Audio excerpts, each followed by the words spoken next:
Ido Barshai pour évoquer les coups de cœur à Chantilly, festival exceptionnel à la programmation prestigieuse, festival qui se déroulera les 30 septembre, 1er et 2 octobre 2022. Ido Barshai, bonjour. Bonjour. Les coups de cœur à Chantilly, voilà un festival qui est tout à fait singulier et je dirais unique dans le paysage musical français. Pourquoi et dans quelles circonstances avez-vous éprouvé le désir de créer ce festival ? En fait, c'était un peu un coup de cœur pour moi aussi, découvrir le château de Chantilly avec toute cette merveille, la collection de peintures, les jardins, la bibliothèque.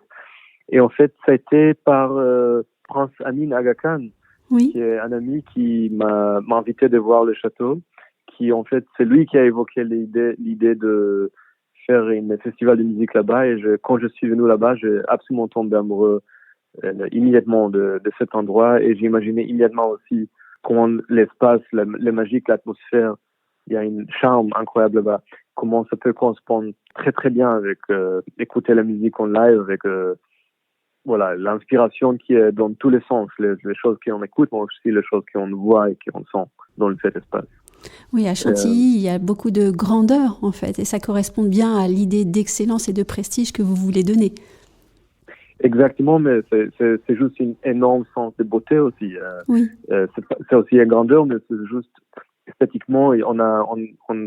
On a deux salles qu'on va utiliser, le dôme des grandes écuries, qui a une architecture assez étonnante aussi, qu'on a déjà inauguré dans notre première édition pendant le Covid il y a 1 an et demi.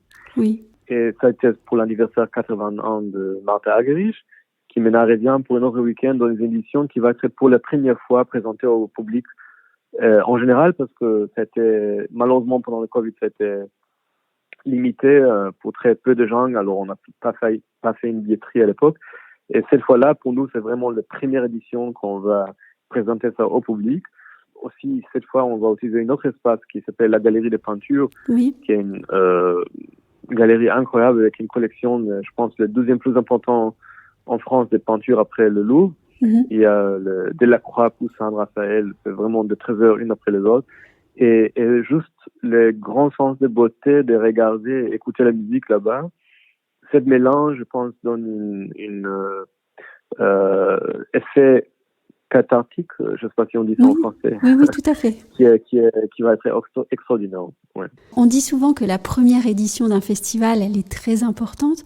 Je crois que les mélomanes vont se souvenir très longtemps de la première édition des Coups de cœur à Chantilly en 2021, même si, comme vous l'avez dit, elle s'est placée au milieu de la crise du Covid. Martha Argerich, qui est véritablement une figure tutélaire de la musique, y a célébré là ses 80 ans. Comment est-ce que vous avez vécu cet événement ? C'était très émotionnel pour moi aussi. Première chose, c'était notre première édition. Alors bien sûr, oui. On a été tous très excités avec ce début. Mais en plus de ça, on avait cet autre niveau d'être excités de finalement se trouver ensemble, les artistes, pour jouer. C'était un public très limité. Au moins, on avait la chance de filmer tout, alors on a touché une public plus grande à la maison, très typique de l'époque Covid, mais je pense aussi, même pour les artistes, j'ai vu même des artistes qui ont des concerts toute leur vie, et très souvent, à cause de cette pandémie, chaque fois qu'on avait la chance de jouer ensemble pour un public, on a vu que les sentiments l'émotion des artistes aussi ont été très forts. On a été chanceux de quelque façon, parce que d'une côté, il y a un énorme challenge de monter pendant le Covid avec toutes les restrictions, de tous les check-in médicaux, les voyages, regarder chaque jour quel numéro de public on peut avoir, ça changeait chaque jour. Donc c'était vraiment une challenge énorme.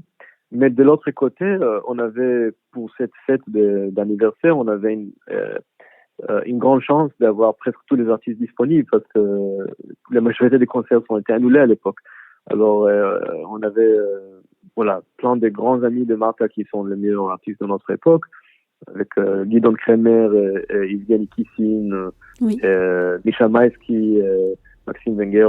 Voilà, c'était une grande brochette de magnifiques artistes qui sont tous liés avec Martha d'une façon ou autre. Et on se souviendra toujours de Martha Argerich qui fête là ses 80 ans. Et aussi, je dois dire aussi qu'on en a compris, par exemple, de une jour de le lendemain, qu'on peut ajouter plus de public, mais c'était trop tard d'inviter des gens dernière minute. On a invité les étudiants de conservatoire local à Chantilly et qui a changé beaucoup l'atmosphère parce que l'électricité dans les publics était incroyable parce que les étudiants étaient tellement enthousiastes de voir toute cette légende jouer dans leur ville. Et c'était très touchant parce que pour le dernier concert, quand Martha est sorti de saluer le public, ils ont chanté pour elle de façon spontanée Happy Birthday, joyeux anniversaire de public. Les étudiants ont fait ils ont répété et préparé une joyeux anniversaire pour elle. Donc, c'était un contact très extraordinaire, les circonstances de Covid, cette proximité entre les étudiants et ces grands artistes. C'est exactement toutes les choses qu'on a réfléchi, même avant le Covid, d'avoir, et quand on a planifié cette fête, on a voulu faire une chose de grande qualité, mais en même temps très accessible au public de façon intime. Je vous disais il y a un instant que la première édition d'un festival, c'est très important.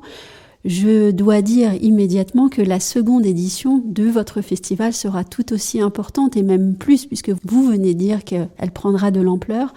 Encore une fois, vous avez invité de très grands musiciens, des ensembles prestigieux.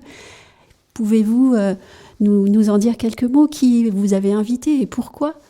Alors en fait, notre principe, quand on a imaginé ce festival, c'est de faire des week-ends musicaux pendant l'automne et le printemps. Chaque week-end va être très différent que l'autre. Alors en fait, ça dépend de l'artiste principal qui est invité. Alors chaque week-end est consacré autour d'une grande personnalité musicale. Ça peut être personnalité ou ensemble, et de grandes qualités musicales et humaines, et qui veut partager pendant un week-end différent, collaborer avec des amis, des musiciens. Ça peut être aussi des jeunes, comme on a cette fois aussi, qui présentent pour le futur. Alors, tout type de différentes collaborations qui va montrer au public qui reste, on espère qu'il y a des gens qui restent pour tous les 3 jours, une sorte de kaléidoscope musical de cet artiste, et on peut découvrir différentes facettes de son art. Et en fait, l'atmosphère et les thèmes et les programmes sont très liés aux personnalités de cet artiste. Alors cette fois-là, on a réinvité Martha Argerich, qui voilà, c'est déjà une sorte d'ambassadrice de notre festival parce qu'elle est tellement gentille d'accepter de revenir. Et ça va être exactement, ça correspond avec sa personnalité. On fait les choses qui Martha aime le plus, qui c'est la musique de chambre. C'est partager la scène avec des amis. Alors il y a des artistes elle a une complicité très longue et incroyable, comme presque frère et sœur. Alors par exemple le violoncelliste Misha Maïski,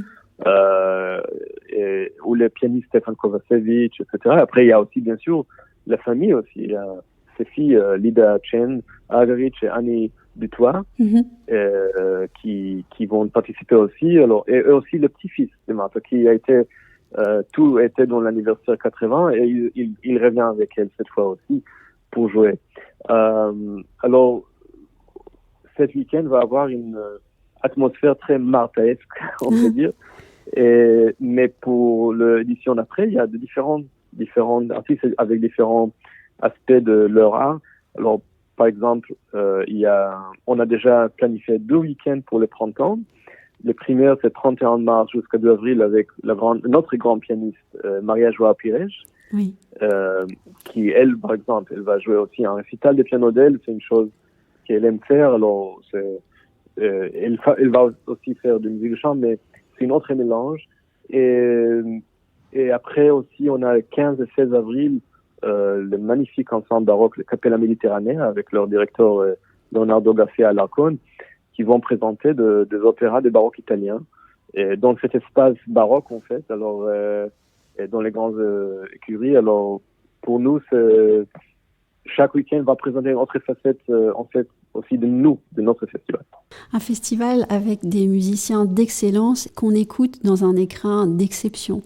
Entre beauté et prestige, c'est magnifique. On espère. On veut partager ça avec les grands publics.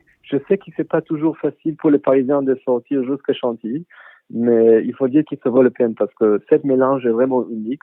C'est rare qu'il des artistes de cette grande nom arrivent à Chantilly, même à Paris ou même dans toutes les villes du monde. C'est pas souvent qu'on peut avoir un mélange comme ça dans un week-end de tous ces artistes. C'est que les plus grands festivals normalement qui ont ça. Et on offre ça pas si loin de Paris, dans un cadre intime. J'espère que les Parisiens vont apprécier et venir parce que toujours j'attends Chantilly sont un peu loin, mais c'est pas si loin en fait quand on part sur ça. Oui, vous avez raison de le dire. On est toujours gagnant à vouloir redécouvrir et se réapproprier notre patrimoine historique et, grâce à vous, notre patrimoine musical. Et juste pour dire, bien sûr, quand je parle sur les Parisiens, parce que c'est le plus grand public à côté, mais à la fin aussi, on est très, très, très lié avec le public local, on développe aussi notre relation avec les conservatoires de Chantilly. On donne aussi des masterclass de Steven Kovacevic dimanche matin dans les conservatoires. Et comme aussi, on a fait déjà l'année dernière, on avait une grande, déjà, collaboration avec les étudiants qui sont venus écouter les concerts. C'est très, très important pour nous que ce partage va être aussi avec la communauté locale parce que à la fin, c'est le plus important. Mais j'espère qu'on va avoir un public mélangé de toute la région, et de Paris aussi, voilà, que tout le monde veut profiter de ça ensemble. Merci beaucoup, Idou Barchai. Avec grand plaisir. Merci.